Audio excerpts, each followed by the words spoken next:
Le Proche-Orient maintenant, l'armée israélienne a identifié et rapatrié le corps du dernier otage du Hamas dans la bande de Gaza. On apprend à l'instant que 9 prisonniers palestiniens ont été libérés par Israël et qu'ils sont arrivés dans la bande de Gaza. C'est dans ce contexte que l'administration Trump veut accélérer et lancer la phase 2 du cessez-le-feu.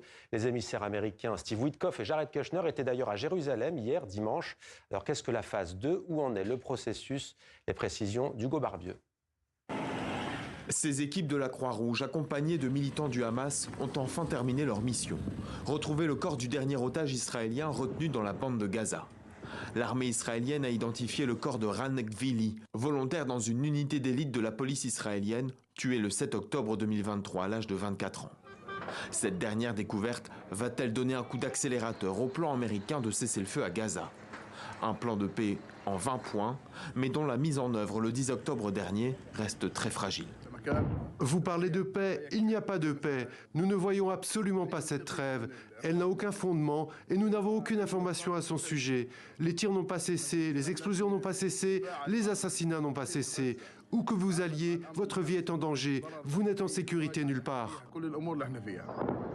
Malgré les nombreux tirs encore signalés et les 450 morts qu'ils ont causés, le plan américain est entré dans sa deuxième phase le 15 janvier. Elle prévoit notamment le désarmement du Hamas et la création d'un comité palestinien apolitique et technocratique censé gérer les affaires courantes dans l'enclave. Ce gouvernement temporaire est supervisé par un conseil de paix présidé par Donald Trump.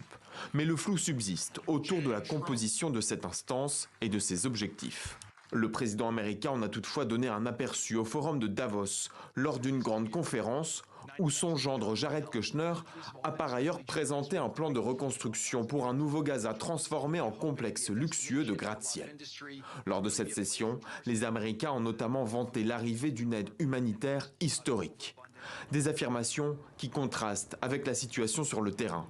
Le point de passage de Rafah n'a réouvert que de façon limitée. Les camions d'aide sont toujours bloqués côté égyptien.